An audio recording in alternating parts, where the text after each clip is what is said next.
Nasawi habang tinutupad ang kanyang dedikasyon sa tungkulin. Ganyan inilarawan ng marami ang nangyari sa isang guro ng Pedro E. Diaz High School sa Muntinlupa na namatay sa gitna ng classroom observation.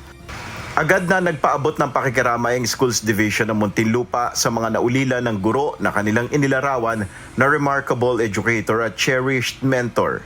Ipinagluluksa rin ng Department of Education ang nangyari sa nasabing teacher. Bunsod na nangyari, nais ng Teachers Dignity Coalition na mapag-aralang muli ang Teachers Observation Policy na bahagi umano ng kanilang performance rating system. Hiniling naman ng Alliance of Concerned Teachers o ACT na suspindihin muna ang naturang polisiya.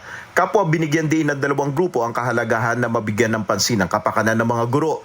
Sa ngayon, sinabi ng DepEd na nire-revisan na nila ang Classroom Observation Policy.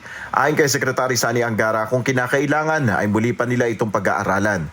We're ordering a review of the policy. Actually, under review yun kasi yun yung reklamo ng mga teachers na minsan masyadong pressure yung environment. Kaya nga hindi na namin ginawang sole basis yun. Nilinaw rin ng kalihim, hindi lang naman ang classroom observation ang criterion sa pag-assess sa performance ng guro.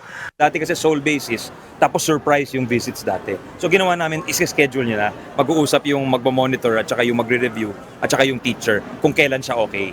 Base sa anya sa investigasyon, walang naganap na anumang pananakot o pamumuwersa sa nangyaring classroom observation. Pero dun sa investigasyon namin, wala namang coercion doon, wala namang intimidation.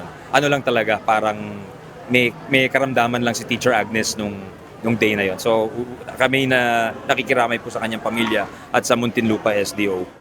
Nel Maribuho, UNTV News and Rescue, Diyos ang aming sandigan, serbisyo publiko ang aming pinahalagahan.